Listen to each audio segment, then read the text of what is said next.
Hello guys, hello, and welcome back to the channel now. Oh, well, opened his company, then this popped up, I'm like, oh, well, actually, I was on the phone first, I'm like, oh crap, get recorded, because, I've done it never for every other one, right? It'd be inconsistent to not do it now. Anyways, here we are. I hereby confirm today's close of business for the sinners. Whether we're riding the bus through a forest or navigating the bus boat over a vast lake, our daily routine changes very little. Thank you kindly. Starting now, you'll all be given a maximum of 12 hours to partake in sleep and rest. The duration is subject to change. Have a good night. The usual hubbub, followed by the usual leisurely idleness. I guess I'm not the only one starting to enjoy these normal, routine days. It wasn't by our choice, though. By now, I thought we'd be sailing vigorously across the waters towards the Lobotomy Corp branch located somewhere within U Corp. But here we are, unable to leave the coastal side of the Great Lake, dawdling and twiddling our thumbs. Well, it's not like there's been an accident. While Faust didn't elaborate, she explained that we had to wait for now.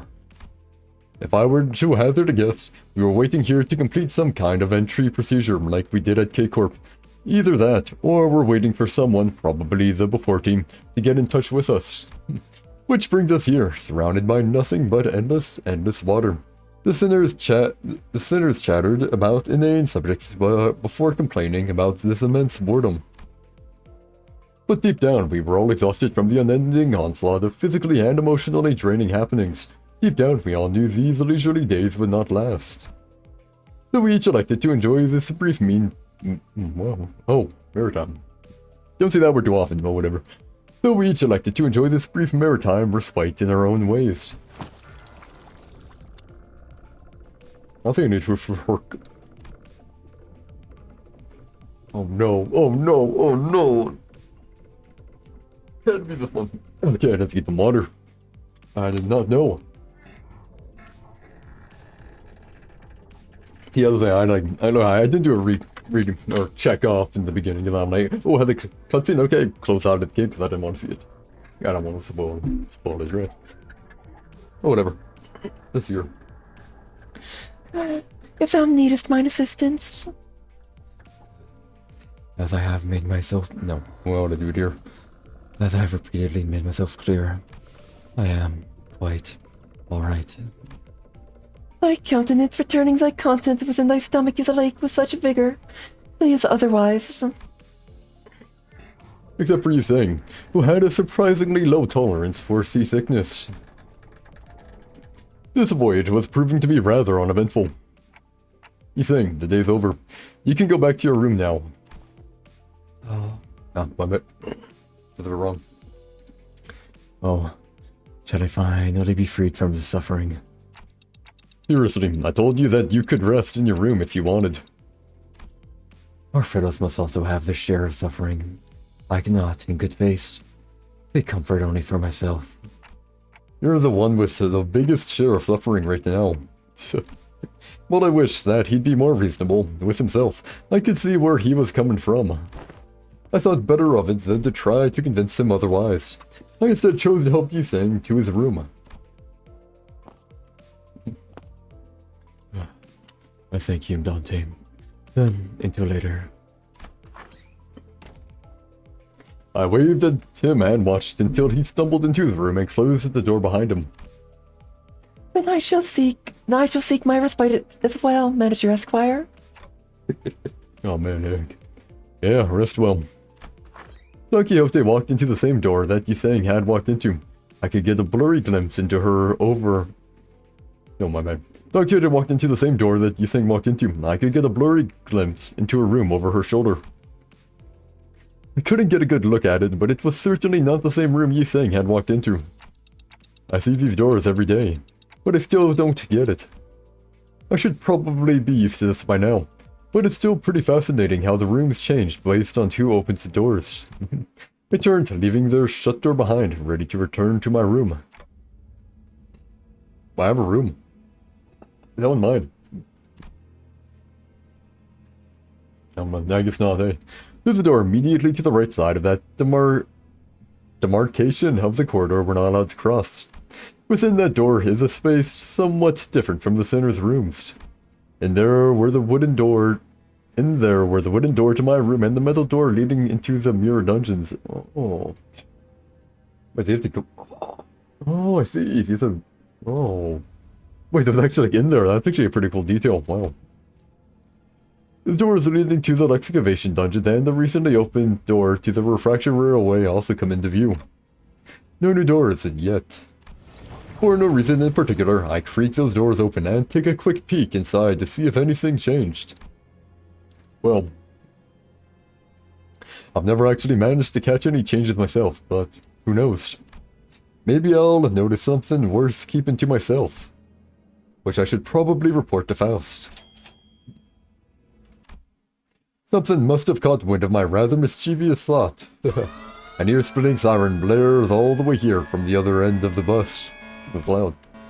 Yeah. Man, heck. Blimey, what the hell is...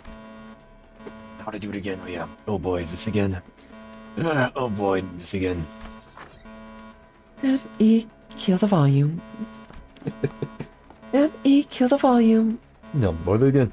M.E. Kill the volume. No, whatever. I don't get it. I spun around to face the other side of the corridor. The sinners, alarmed by the noise, were one by one peeking out of the rooms. They were used to the siren by now, but that didn't change the unpleasant fact that their sweet private hours were disturbed. Well met, Dante. Let us observe this disturbance together. Okay. I accompanied Faust to the helm. Thank you, photograph. I hated that noise. He fiddled with a few buttons and shut off the alarm. Incomprehensible. Complicated-looking letters began to fill the round screen.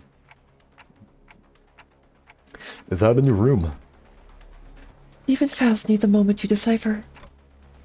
Right. The siren always comes without warning.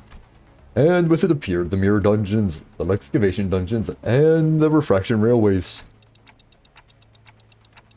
I don't know if it's relevant, but I didn't see anything that would indicate activity when I checked the railway door earlier. It is unlikely that anything new would appear from the entrance. I find it difficult to believe that the next line would arrive so soon when the glow of the door leading to line 2 is yet to go out. I guess you're right. The first railway really took me by surprise when it appeared. A new door had appeared before us, its edges shimmering with a blue glow, and when we entered it, a mysterious vehicle was just sitting there waiting for us. Its appearance was somewhat resembled that of Mephistopheles, but it was also patently clear that I'd never seen anything like it before. An odd feeling. I see that your first encounter with the train has left a strong impression, Dante. Well, I recall that you had a rather violent reaction when I entered the train to observe its interiors. Come on, I wasn't the only one that freaked out. Everyone did. What if that thing left the station before the rest of us got on? Was what I wanted to say, if Faust hadn't already turned around from the screen, to which her eyes had metaphorically glued for a while, and walked away. No, to which her eyes had been metaphorically glued for a while, and walked away. This wasn't it then. No. Oopsie, my bad. No, this particular volatility is not something we can utilize. Right. I thought it was an awkward time for a new door to appear. Too soon. The dungeons and the railways appeared at awkward times as well, Dante. I recommend that you refrain from settling into a premature conclusion. A new variable may present itself at any moment.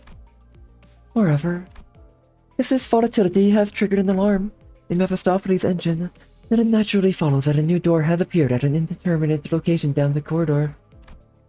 This may reveal a space which one could never return. It is best if we keep track of these incidents. Even Heathcliff won't do anything like that again. Probably. As per my last advice to you, a premature conclusion is... Regardless, no serious issues have been detected at this moment. It would be most apt that we enjoy our remaining rest period. Now, if you will excuse me, rest well, Dante. Rest well, Dante. With those parting words, Faust disappeared into her room in her usual manner. Left alone again on this bus. Boat. I looked at the note. I looked at the numerous letters displayed on the screen. numbers, unintelligible letters, drawings and symbols depicting something. I had to shake my clock head after staring at that dizzying sight for a while. I wonder if this is how Yiseng felt earlier. I'm starting to feel nauseous. I was barely able to hold back the vertigo from setting in. Time to saunter back to my room. Let's turn in early tonight. Okay, well. So we might come to it later. It seems like the hallways eventually get longer and longer due to the railway. Well, to the new doors appearing right that we can go to. Which means that eventually it will be here. And as we know, nothing new came. And this, I'm not doing. Screw that. I don't want I can do it. Anyways, well, that's that for now. Hope you enjoyed our little talking thing. Anyway, see you later. Peace out and have a good one. Goodbye.